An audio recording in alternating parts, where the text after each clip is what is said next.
Nga Shkodra, kryeministri Edi Rama prezantoi ligjin e ri Paketa e maleve, që i hap rrugë investimeve në agroturizëm e turizëm malor. Është një paketë që adreson ëndrrën edhe dëshirën për të kthyer tek toka e të parëve, qoftë nga qyteti, brenda Shqipërisë në fshat, qoftë nga jashtë në fshat, përsëri, pra nga jashtë Shqipërisë.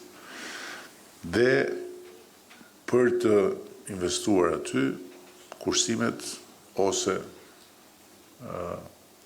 fondet e marra me kredi. Do të kemi bankën tonë të zhvillimit që do të jetë në funksion të atyre sipërmarrjeve që nuk do të jetë lehtë të financueshme nga bankat tregtare, tha Rama. Kemi vënë dispozicion dhe një linjë të re komplet financimi nga Banka e Shqipërisë, është 250 milion euro në bankat e nivelit 2, me një garanci 70% të kolateralit nga shteti, që kush dëshiron mund ta përdor pikërisht për këtë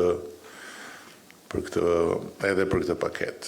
Mund ta përdor për agroturizëm, mund ta përdor për agropërpunim, mund ta përdor për çfarëdo qoftë që ka të bëjë me investime. Më pas kryeministri inspektoi edhe punimet që po kryen në aksin Shirok Zoga, investimi i cili do të ketë një lidhje të re me Malin e Zi, duke i dhënë kështu hovë zhvillimit turistik.